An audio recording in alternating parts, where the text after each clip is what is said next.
હવે વિદ્યાર્થી મિત્રો, આ લેક્ચરમાં આપણે આગળ વધીએ. બહુ સરળ સવાલ છે આજે.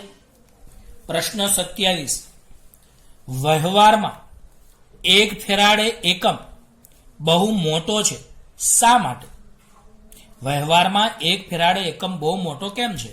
તો યાદ રાખો કે ધારો કે આપણે કેપેસિટન્સ C બરાબર 1 ફેરાડે લઈએ, બે પ્લેટો વચ્ચેનું અંતર 1 સેન્ટીમીટર એટલે 10⁻² મીટર લઈએ, તો C બરાબર કયું સૂત્ર? ε0 A/d. હવે આપણે આમાં એને કરતા બનાવીએ તો A બરાબર CD/ε0 થાય. C ની કિંમત 1, આપણે કેપેસિટન્સ 1 ધાર્યું છે, બે પ્લેટો વચ્ચેનું અંતર 1 સેન્ટીમીટર એટલે 10⁻². ε0 ની કિંમત 8.85 × 10⁻12. સાદુરૂપ આપતા ક્ષેત્રફળ 0.11299 × 10⁻10 એટલે કે A બરાબર 1 × 10⁹ મીટર સ્ક્વેર મળે.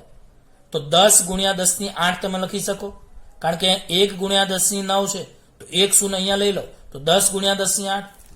જો પ્લેટો ચોરસ હોય, તમે કેપેસિટરમાં પસંદ કરેલી પ્લેટો ચોરસ હોય તો ચોરસનું ક્ષેત્રફળ A બરાબર કેટલું?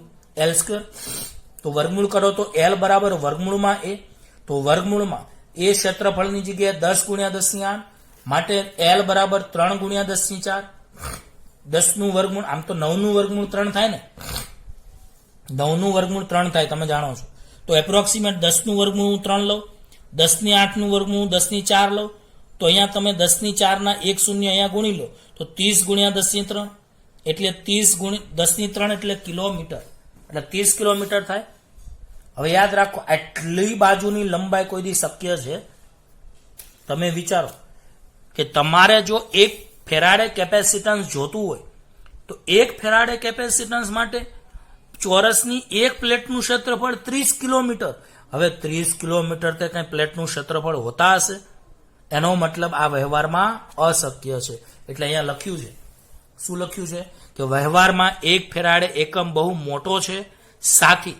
તો જો વ્યવહારમાં 1 ફેરાડે એકમ આપણે લઈએ તો કેપેસિટરની પ્લેટો બહુ મોટી લેવી પડે, કિલોમીટરના ક્રમની, એટલે જે શક્ય નથી. બાજુમાં લખ્યું છે કે 1 ફેરાડે કેપેસિટન્સના એકમની ગણતરી કરવા શૂન્યાવકાશવાળા માધ્યમવાળા બે કેપેસિટરનું 1 સેન્ટીમીટર અંતરે રાખતા જો પ્લેટોના ક્ષેત્રફળ સમાન A હોય તો, એટલે આપણે વર્ણન કર્યું છે. તો બોલો, કેપેસિટન્સ C આપણે 1 ફેરાડે ધાર્યું, બે કેપેસિટરની પ્લેટો વચ્ચે શૂન્યાવકાશનું માધ્યમ છે, બે વચ્ચેનું અંતર 1 સેન્ટીમીટર એટલે 10⁻² મીટર. હવે હમણાં આપણે સમાંતર પ્લેટ કેપેસિટરનું કેપેસિટન્સ ભણી ગયા. C બરાબર ε0 A/d. એને કરતા બનાવો તો CD/ε0. C ની કિંમત 1, D 10⁻2, ε0 8.85 × 10⁻12. તો ક્ષેત્રફળની સાબિતી 1 × 10⁻9 પ્રામાણિક સ્વરૂપમાં ફેરવતા એપ્રોક્સિમેટ, તો અહીંયા 10 × 10⁸ લખાય. આમ જો પ્લેટો ચોરસ હોય તો ચોરસનું ક્ષેત્રફળ A બરાબર L², એટલે L બરાબર √A, તો √10 × 10⁸. તો જોયું તો L બરાબર 3 × 10⁴ એટલે 30 × 10⁵, તો 30 કિલોમીટર આવ્યું. પરંતુ આવી કોઈ પ્લેટોનું ક્ષેત્રફળ વ્યવહારમાં શક્ય નથી. હવે તમને MCQમાં પૂછાય, પ્રશ્ન 28. 1 મીટર સ્ક્વેર ક્ષેત્રફળ વાળી બે સમાન ધાતુની પ્લેટોને 1 mm ના અંતરે મૂકીએ તો તેનું કેપેસિટન્સ ગણો. તો આ તો MCQ જેવું છે. તો અહીંયા ક્ષેત્રફળ A બરાબર 1 મીટર સ્ક્વેર આપ્યું છે, બે પ્લેટો વચ્ચેનું અંતર D 1 mm એટલે 1 × 10⁻³ મીટર આપ્યું છે. તો કિંમતો મૂકીએ તો કેપેસિટન્સ C બરાબર ε0 A/d. તો ε0 ની જગ્યાએ 8.85 × 10⁻12, ક્ષેત્રફળ એટલે 1, D એટલે 1 × 10⁻³ એટલે કેપેસિટન્સ C 8.85 × 10⁻9 ફેરાડે તમને જવાબ મળશે. તો આ વિદ્યાર્થી મિત્રો, આગળની જે થિયરી ભણાવી હતી એના સંદર્ભમાં આપણે વાત કરી. હવે આ જે બે જ થિયરીઓ વિદ્યાર્થી મિત્રો ભણીએ, તમે 10મા ધોરણમાં અવરોધોનું શ્રેણી જોડાણ અને અવરોધોનું સમાંતર જોડાણ ભણ્યા હશો. અવરોધોનું શ્રેણી જોડાણ અને અવરોધોનું કયું જોડાણ? સમાંતર જોડાણ. તો આ તો છે કેપેસિટરનું શ્રેણી જોડાણ, આજે આપણે સમજીએ. અને આવા કેપેસિટરના શ્રેણી જોડાણનું સમતુલ્ય કેપેસિટન્સનું આપણે સૂત્ર તારવીએ. તો આકૃતિ પેલા યાદ રાખો ને. આ આકૃતિમાં તમને કેટલા કેપેસિટર દેખાય છે? તો 2 કેપેસિટર દેખાય છે. આ આકૃતિમાં એકનું કેપેસિટન્સ C1 છે, એકનું કેપેસિટન્સ C2 છે. ધારો કે આને બેટરીના 2 છેડા સાથે જોડવામાં આવે છે, તો તમે સારી રીતે જોઈ શકો છો કે પ્રથમ કેપેસિટરની ડાબી બાજુની પ્લેટ એ ધન છેડા સાથે છે બેટરીના, અને બીજા કેપેસિટરની જમણી બાજુની પ્લેટ એ ઋણ પ્લેટ સાથે છે, એટલે બેટરીના ઋણ સાથે છે. એનો મતલબ ડાબી પ્લેટ પર કયો વિદ્યુતભાર આવે? પ્લસ ક્યુ, અને જમણી પ્લેટ ઉપર કયો વિદ્યુતભાર આવે? માઇનસ ક્યુ. હવે અહીંયા પ્લસ ક્યુ આવે તો બધાને ખબર પડે કે કેપેસિટરનો કુલ વિદ્યુતભાર 0 હોય, તો જો અહીંયા પ્લસ ક્યુ હોય તો અહીંયા કેટલું આવે? માઇનસ ક્યુ. અને અહીંયા જો માઇનસ ક્યુ હોય તો અહીંયા કેટલું આવે? પ્લસ ક્યુ. તો વિદ્યાર્થી મિત્રો આ વસ્તુને આપણે સમજવા જેવી છે, આ યાદ રાખજો ખાસ. ફરીવાર બોલું છું કે અહીંયા તમને C1 અને C2 કેપેસિટન્સ ધરાવતા 2 કેપેસિટર છે. C1 કેપેસિટરની ડાબી બાજુની પ્લેટ અને C2 કેપેસિટરની જમણી બાજુની પ્લેટ એ બેટરીના 2 ટર્મિનલ એટલે 2 છેડા સાથે જોડીએ તો મને કહો, ડાબી પ્લેટ પર અહીંયા ધન પ્લેટ હોવાથી, ધન છેડો હોવાથી અહીંયા ધન વિદ્યુતભાર જમા થાય, અહીંયા ઋણ વિદ્યુતભાર જમા થાય. પણ કોમન સેન્સ પ્રમાણે જો આ ધન હોય તો આ માઇનસ ક્યુ જોઈએ, કારણ કે કેપેસિટરનો કુલ વિદ્યુતભાર 0 હોય, એટલે અહીંયા માઇનસ ક્યુ થાય અને અહીંયા પ્લસ ક્યુ થાય. તો બસ એ જ વર્ણન અહીંયા વિદ્યાર્થી મિત્રો લખ્યું છે. પણ એક વાત કહું કે આનું કુલ વિદ્યુત સ્થિતિમાન V હોય તો આનું વિદ્યુત સ્થિતિમાન V1 થાય, તો આનું વિદ્યુત સ્થિતિમાન V2 થાય.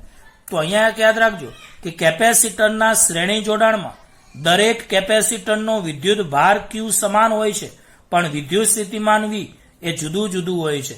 બસ આ જ ગુણધર્મ બધા યાદ રાખવાનો છે. 2 જ મુદ્દા, માત્ર 2 જ મુદ્દા, કે કેપેસિટરના શ્રેણી જોડાણમાં દરેક કેપેસિટરમાં વહેતો વિદ્યુતભાર Q સમાન હોય છે, પણ વિદ્યુત સ્થિતિમાન એ જુદું જુદું હોય છે. ફરીવાર, કેપેસિટરના શ્રેણી જોડાણમાં દરેક કેપેસિટરનો વિદ્યુતભાર Q સમાન હોય છે, પરંતુ વિદ્યુત સ્થિતિમાન જુદું જુદું હોય છે. આ મુદ્દો યાદ રાખજો. નીચે કેપેસિટરો કેટલા છે? તો 1, 2 અપ ટુ n. તો ઉપર 2 કેપેસિટર શ્રેણીમાં જોડાયેલા છે, નીચે 1, 2 અપ ટુ n કેપેસિટર શ્રેણીમાં જોડાયેલા છે. તો હવે આપણે લખ્યું છે કે આકૃતિમાં C1 અને C2 કેપેસિટન્સ વાળા 2 કેપેસિટરોનું શ્રેણી જોડાણ દર્શાવ્યું છે. આકૃતિમાં C1 અને C2 કેપેસિટન્સ વાળા 2 કેપેસિટરોનું શ્રેણી જોડાણ દર્શાવ્યું છે. C1 કેપેસિટરની ડાબી પ્લેટ અને C2 કેપેસિટરની જમણી પ્લેટને બેટરીના 2 ટર્મિનલ સાથે જોડેલ છે, અને તેમના પર અનુક્રમે પ્લસ Q અને માઇનસ Q વિદ્યુતભાર એકઠો થાય છે. એ તો મેં તમને સમજાવ્યું. તો C1 પ્લેટ પરની C1 કેપેસિટરની ડાબી પ્લેટ અને C1 કેપેસિટરની ડાબી પ્લેટ અને C2 કેપેસિટરની જમણી પ્લેટને બેટરીના 2 ટર્મિનલ એટલે 2 છેડા સાથે જોડેલ છે, અને તેમના પર અનુક્રમે પ્લસ Q અને માઇનસ Q વિદ્યુતભાર જમા થાય છે.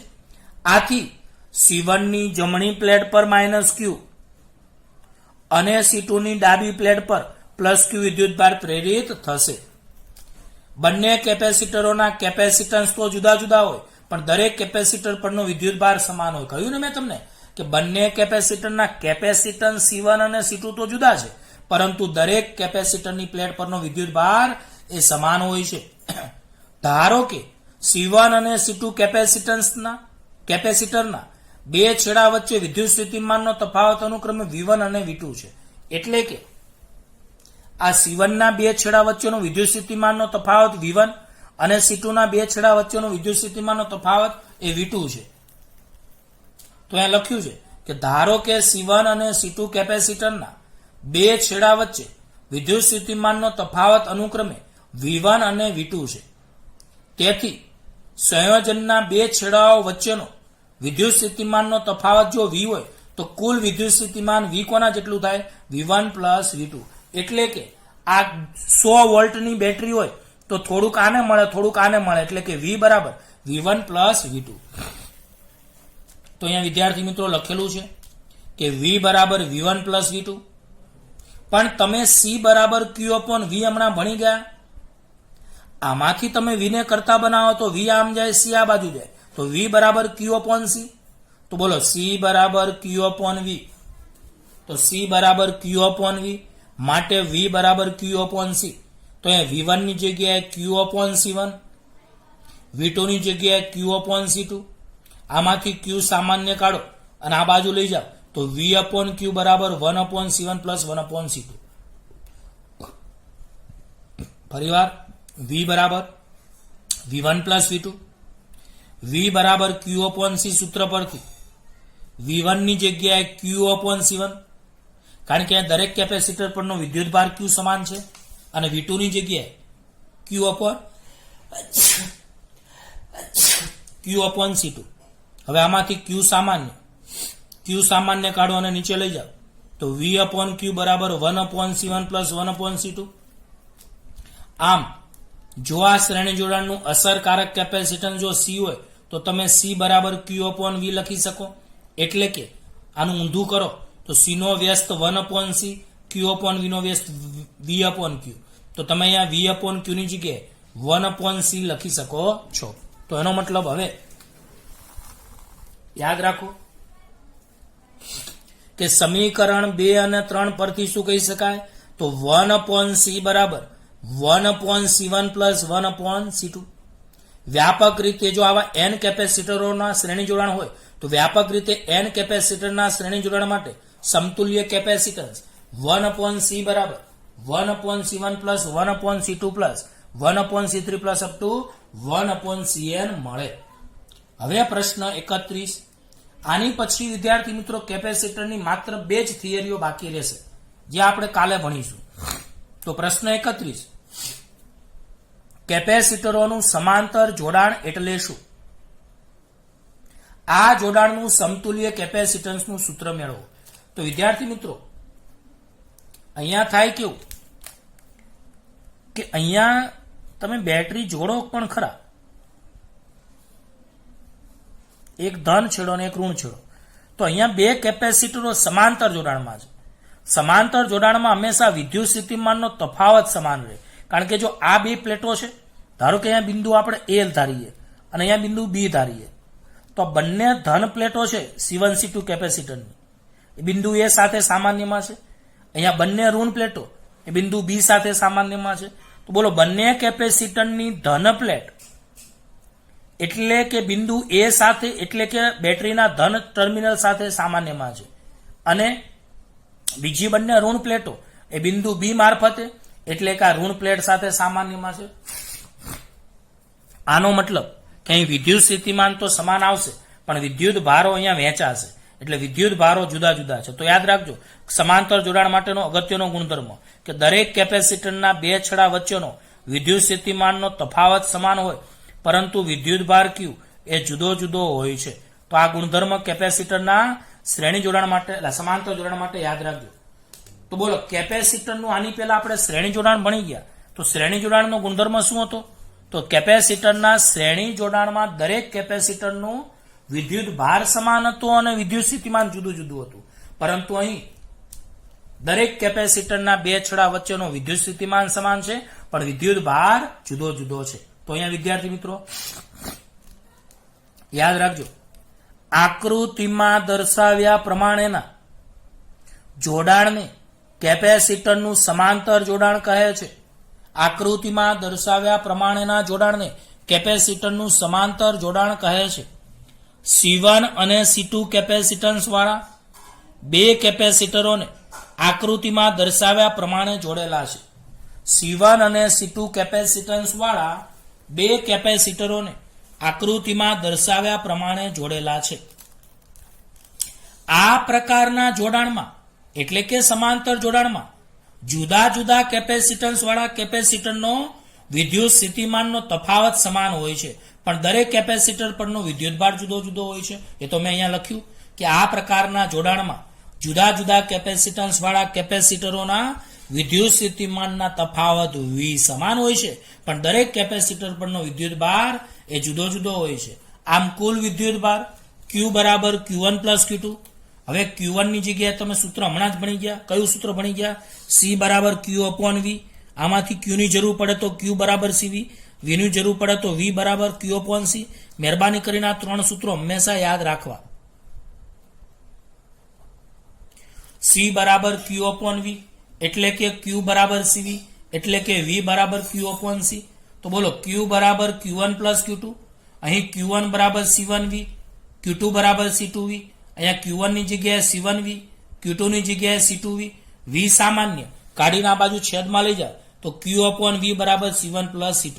ખબર પડી વિદ્યાર્થી મિત્રો? ફરીવાર કે અહીં કેપેસિટર પરનો કુલ વિદ્યુતભાર કેટલો? તો પહેલી પ્લેટ પરનો Q1, બીજી પ્લેટ પરનો Q. તો અહીંયા ટોટલ Q હોય તો Q માંથી Q1 અહીંયા ગયો અને Q2 અહીંયા ગયો તો Q બરાબર Q1 પ્લસ Q2 સમીકરણ બને ને અહીંયા. તો કુલ વિદ્યુતભાર Q બરાબર Q1 પ્લસ Q2. હવે Q1 બરાબર C1V, Q2 બરાબર C2V, Q1 ની જગ્યાએ C1V, Q2 ની જગ્યાએ C2V. આમાંથી V સામાન્ય કાઢીને આ બાજુ છેદમાં લઈ જાઓ તો Q/V બરાબર C1 પ્લસ C2. પણ Q/V એ સમાંતરમાં જોડેલા બે કેપેસિટરનું સમતુલ્ય કેપેસિટન્સ C કહીએ તો બોલો, જો Q/V ને સમાંતરમાં જોડેલા બે કેપેસિટરનું સમતુલ્ય કેપેસિટન્સ C કહીએ તો C બરાબર C1 પ્લસ C2. આમ વ્યાપક રીતે n કેપેસિટરો માટે સમતુલ્ય કેપેસિટન્સ C બરાબર C1 plus C2 plus C3 plus up to કેટલા મળે છે? Cn મળે છે. ખ્યાલ આવી ગયો વિદ્યાર્થી મિત્રો? તો આમ કહી શકાય કે તમને તફાવતમાં પૂછે કે કેપેસિટરનું શ્રેણી જોડાણ સમાંતર જોડાણ સમજાવો તો બેની આકૃતિઓ દોરી દેવાની પહેલા મુદ્દામાં.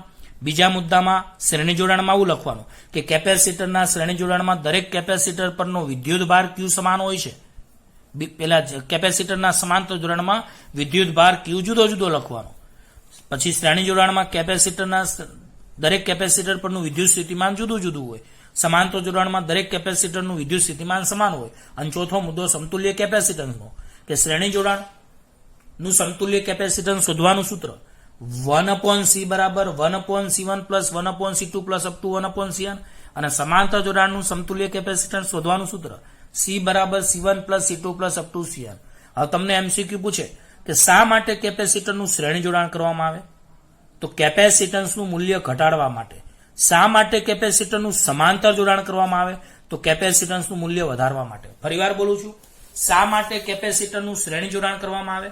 તો કેપેસિટન્સનું મૂલ્ય વધારવા માટે, ઘટાડવા માટે.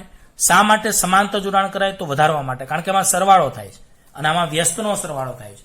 તો બોલો, શ્રેણી જોડાણમાં સમતુલ્ય કેપેસિટન્સનું મૂલ્ય શ્રેણીમાં જોડાયેલા નાનામાં નાના મૂલ્ય કરતા પણ નાનું હોય છે. આ MCQ યાદ રાખજો. શ્રેણી જોડાણમાં સમતુલ્ય કેપેસિટન્સનું મૂલ્ય એ શ્રેણીમાં જોડાયેલા કેપેસિટરોના નાનામાં નાના મૂલ્ય કરતા નાનું હોય છે. જ્યારે સમાંતર જોડાણમાં સમતુલ્ય કેપેસિટન્સનું મૂલ્ય એ સમાંતરમાં જોડાયેલા દરેક કેપેસિટરના મોટામાં મોટા મૂલ્ય કરતા પણ મોટું હોય છે. તો વિદ્યાર્થી મિત્રો, હવે આપણે થોડા દાખલાઓની ચર્ચા કરીએ. જુઓ વિદ્યાર્થી મિત્રો, આપણે આજે જે થિયરી ભણાવી હમણાં લેક્ચરની એના એક બે દાખલાઓની ચર્ચા કરીએ. તો 2.24 સ્વાધ્યાયનો 2 ફેરાડેના એક સમાંતર પ્લેટ કેપેસિટરની બે પ્લેટો વચ્ચેનું અંતર 0.5 સેન્ટીમીટર આપેલ હોય તો તેની દરેક પ્લેટનું ક્ષેત્રફળ કેટલું હશે? તો બોલો, 2 ફેરાડેના એક સમાંતર પ્લેટ કેપેસિટરની બે પ્લેટો વચ્ચેનું અંતર 0.5 સેન્ટીમીટર આપેલું હોય તો તેની દરેક પ્લેટનું ક્ષેત્રફળ કેટલું હશે? આ તો હમણાં જ આપણે એની જેવું શોધ્યું. તો અહીંયા મને કહ્યું કેપેસિટન્સ C તમને કેટલું આપેલું છે? 2 ફેરાડે. બે પ્લેટો વચ્ચેનું અંતર D કેટલું આપેલું છે? 0.5 સેન્ટીમીટર. યાદ રાખજો કે અહીંયા D બરાબર 0.5 સેન્ટીમીટર. તો 0.5 સેન્ટીમીટર એટલે 10⁻² મીટર. 10⁻² આની 0.1 આની સાથે લઈ લો તો 5 × 10⁻³ મીટર થાય. તો યાદ રાખો, 2 ફેરાડેનું એક સમાંતર પ્લેટ કેપેસિટર, તો C બરાબર 2 ફેરાડે. બે પ્લેટો વચ્ચેનું અંતર 0.5 સેન્ટીમીટર, તો D બરાબર 0.5 સેન્ટીમીટર. તો અહીંયા 0.5 સેન્ટીમીટર એટલે 10⁻². 1 પોઈન્ટ આની સાથે લો તો 5 × 10⁻³ મીટર. તો ક્ષેત્રફળ શોધવાનું છે. તો વિદ્યાર્થી મિત્રો આપણે હમણાં ભણી ગયા કે સી બરાબર એપ્સાઇલોન 0 એ અપોન ડી. આમાં એને કરતા બનાવો તો ડી ભાગાકારમાંથી ગુણાકારમાં એપ્સાઇલોન 0 ભાગાકારમાં, તો એ બરાબર C D upon epsilon 0. C capacitance 2, D 5 ગુણ્યા 10-3, એપ્સાઇલોન 0 પેલા ચેપ્ટરમાં ભણી ગયા શૂન્યાવકાશની પરમિટિવિટી 8.85 ગુણ્યા 10-12. એટલે આના આધારે 1.13 ગુણ્યા 10-9 મીટર. એટલે કે વિદ્યાર્થી મિત્રો અહીંયા તમે જોવા જાઓ તો અહીંયા તમારે 1130 ગુણ્યા 10-6 મીટર સ્ક્વેર આવે. 10-6 એટલે 10-3 નો સ્ક્વેર થાય, એટલે 1130 ગુણ્યા 10-3 નો તમે સ્ક્વેર કરો હોલ સ્ક્વેર તો એ 10-3 ને કિલોમીટર કહેવાય. એટલે 1130 કિલોમીટર તમારે આ રીતે અહીંયા જવાબ આવ્યો. કૌંસમાં લખ્યું છે કે તમારા જવાબ પરથી તમે સમજી શકશો કે સામાન્ય કેપેસિટરો શા માટે માઇક્રોફેરાડેના અથવા ઓછા ક્રમના હોય છે. આમ છતાં ડાયલેક્ટ્રિક કેપેસિટરોના મૂલ્યો સુવાહકોની વચ્ચે ખૂબ નાનું અંતર હોવાથી ઘણા મોટા હોય છે. આ તો મેં થિયરીમાં સમજાવ્યું હતું કે કેપેસિટન્સનું મૂલ્ય જો બહુ મોટું હોય તો ક્ષેત્રફળ બહુ મોટું આવે. કેપેસિટન્સનું મૂલ્ય બહુ મોટું હોય તો ક્ષેત્રફળ બહુ મોટું આવે, જે વ્યવહારમાં શક્ય નથી. આવું મેં સમજાવ્યું હતું. તો આ એક દાખલો આપણે ભણ્યા. પછી આગળની વાત કરીએ આપણે સ્વાધ્યાયનો 2.8. આ દાખલો ધ્યાન આપજો. બે પ્લેટો વચ્ચે હવા હોય તેવા સમાંતર પ્લેટ કેપેસિટરમાં દરેક પ્લેટનું ક્ષેત્રફળ 6 ગુણ્યા 10-3 મીટર સ્ક્વેર અને બે પ્લેટો વચ્ચેનું અંતર 3 mm છે. તો અહીંયા મને કોઈ ક્ષેત્રફળ એ તમને 6 ગુણ્યા 10-3 મીટર સ્ક્વેર આપ્યું છે. બે પ્લેટો વચ્ચેનું અંતર 3 mm એટલે 3 ગુણ્યા 10-3 mm ડી બરાબર. આ કેપેસિટરનું કેપેસિટન્સ ગણો એટલે પહેલો જવાબ સી શોધવાનો છે, કેપેસિટન્સ સી.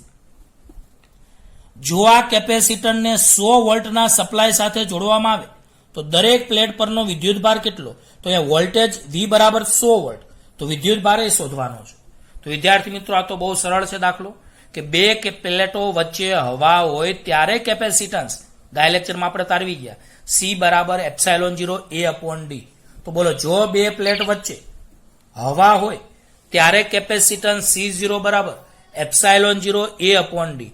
તો એપ્સાઇલોન 0 ની કિંમત 8.85 ગુણ્યા 10-12, ક્ષેત્રફળ એની કિંમત 6 ગુણ્યા 10-3 અને બે પ્લેટો વચ્ચેનું અંતર 3 ગુણ્યા 10-3. તો એપ્સાઇલોન 0 8.85 ગુણ્યા 10-12 શૂન્યાવકાશની પરમિટિવિટી જાણો છો. ક્ષેત્રફળ એ 6 ગુણ્યા 10-3, બે પ્લેટો વચ્ચેનું અંતર 3 ગુણ્યા 10-3. તો આના આધારે 1.8 ગુણ્યા 10-11 ફેરાડે. 1 પોઈન્ટ તમે જમણી બાજુ ખસો તો ડાબી પ્લસ જમણી માઇનસ એટલે 18 ગુણ્યા 10-12 ફેરાડે એટલે 18 પાઇકો ફેરાડે કેપેસિટન્સ તમારો પહેલો જવાબ આવે. તો તમને કેપેસિટન્સ માંગ્યું તો આવી ગયો પહેલો જવાબ. હવે વિદ્યુતભાર Q બરાબર CV સૂત્ર. કેમ? તો હમણાં જ મેં તમને કીધું C બરાબર Q અપોન V, તો Q બરાબર CV. અહીંયા C0 કેમ કરેલું છે? તો બે કેપેસિટરોની વચ્ચે હવા અથવા કોણ હોય? શૂન્યાવકાશ, એટલા માટે. તો Q બરાબર C0V. C0 કેપેસિટન્સ 18 ગુણ્યા 10-12, કારણ કે પાઇકો છે એટલે 10-12, વોલ્ટેજ 100. તો આના આધારે 18 ગુણ્યા 10-10 પ્રામાણિક સ્વરૂપમાં 1.8 ગુણ્યા 10-9 કુલમ. તો વિદ્યાર્થી મિત્રો આજના દાખલા એકદમ સહેલા છે. હવે સ્વાધ્યાયનો 2.6 યાદ રાખજો. દરેક 9 પાઇકો ફેરાડે કેપેસિટન્સ ધરાવતા 3 કેપેસિટરોને શ્રેણીમાં જોડાયેલા છે. એનો મતલબ તમારી પાસે ટોટલ કેપેસિટર 3 છે અને 3 નું કેપેસિટન્સનું મૂલ્ય સરખું છે. એટલે C1 બરાબર C2 બરાબર C3 બરાબર 9 પાઇકો ફેરાડે. દરેક કેપેસિટરનું કેપેસિટન્સ સરખું છે. પેલો જવાબ સંયોજનનું કુલ કેપેસિટન્સ કેટલું હશે? તો યાદ રાખો કે શ્રેણી જોડાણ માટે સમતુલ્ય કેપેસિટન્સ શોધવાનું સૂત્ર હમણાં આપણે ભણાવ્યું હતું. શ્રેણીને ઇંગ્લિશમાં સિરીઝ કહેવાય એટલે CS વડે દર્શાવાય. તો બોલો શ્રેણી જોડાણ માટે સમતુલ્ય કેપેસિટન્સ શોધવાનું સૂત્ર 1/CS બરાબર 1/C1 plus 1/C2 plus 1/C3 બરાબર 1/C1 નું 9 પ્લસ 1/9 પ્લસ 1/9, કારણ કે દરેક કેપેસિટરના મૂલ્ય 9 છે. તો દરેક 9 પાઇકો ફેરાડેનું કેપેસિટન્સ ધરાવતા 3 કેપેસિટર છે. તો અહીંયા બધાના મૂલ્યો 9 તો 3/9 એટલે 1/3 થાય. ઉલટાવી દો તો CS બરાબર 3 પાઇકો ફેરાડે તમારે આવશે. હવે આ સંયોજનને 120 વોલ્ટના સપ્લાય સાથે જોડવામાં આવે તો દરેક કેપેસિટરને સમાંતર સ્થિતિમાનનો તફાવત માંગ્યો છે. તો યાદ રાખો, આ સંયોજનને 120 વોલ્ટના સપ્લાય સાથે શ્રેણીમાં જોડવામાં આવે. તો એમ એક વાત તમને સમજાવું કે આ સંયોજનને 120 વોલ્ટના સપ્લાય સાથે જોડવામાં આવે તો અહીં બધા જ કેપેસિટરો સમાન મૂલ્યના હોવાથી દરેક કેપેસિટરના બે છેડા વચ્ચેનો વિદ્યુત સ્થિતિમાનનો તફાવત એટલે કે પીડીને શોર્ટકટમાં પોટેન્શિયલ ડિફરન્સ કહેવાય. પોટેન્શિયલ ડિફરન્સને ઇંગ્લિશમાં પીડી કહેવાય શોર્ટકટમાં. તો વિદ્યુત સ્થિતિમાનનો તફાવતને ઇંગ્લિશમાં પોટેન્શિયલ ડિફરન્સ કહેવાય, એને શોર્ટકટમાં પીડી લખાય. પણ એક વાત કહું કે આ સંયોજનને 120 વોલ્ટના સપ્લાય સાથે જોડવામાં આવે તો બધા કેપેસિટરો સમાન મૂલ્યના હોવાથી દરેક કેપેસિટરના બે છેડા વચ્ચેનો પીડી સમાન થાય. તો બોલો, આ સંયોજનને 120 વોલ્ટના સપ્લાય સાથે તમે શ્રેણીમાં જોડો તો બધા કેપેસિટરોના મૂલ્યો તો સમાન છે, 999. આથી દરેક કેપેસિટરના બે છેડા વચ્ચેનું પીડી સમાન થાય. માટે ડેલ્ટા V1 બરાબર ડેલ્ટા V2 બરાબર ડેલ્ટા V3 બરાબર તમે ડેલ્ટા V લઈ શકો. અહીં બોલો, કુલ વિદ્યુત સ્થિતિમાન V બરાબર પહેલા કેપેસિટરના બે છેડા વચ્ચેનું વિદ્યુત સ્થિતિમાન ડેલ્ટા V1, બીજા માટે ડેલ્ટા V2, ત્રીજા માટે ડેલ્ટા V3. પણ એ બધાના મૂલ્યો સમાન છે. આથી delta V delta V delta V તમે લખો તો 3 ડેલ્ટા V થઈ જાય અને 3 ને નીચે લાવો તો ડેલ્ટા V બરાબર V/3 એટલે કે 120/3 એટલે કે 40 વોટ. આમ દરેક કેપેસિટરનું વિદ્યુત સ્થિતિમાન અહીંયા સમાન આવશે. ઘણા કે અમારે આ રીત નથી કરવી, તો તમે આ રીત કરી શકો છો. V1 બરાબર, પણ અહીંયા વિદ્યુતભાર તમારે આપેલો નથી એટલે લોચા પડે, એટલે તમારે આ રીત જ કરવી પડશે. હવે આપણે આગળ એક બીજા દાખલાની ચર્ચા કરીએ. લાસ્ટ સમાંતર જોડાણનો છે. તો વિદ્યાર્થી મિત્રો, આજે મેં થિયરીઓ ચલાવી હતી ને એના એક એક દાખલા મેં તમને ચલાવી દીધા એટલે તમને શું છે, સરળતા લાગે. 2 પાઇકો ફેરાડે, 3 પાઇકો ફેરાડે અને 4 પાઇકો ફેરાડેના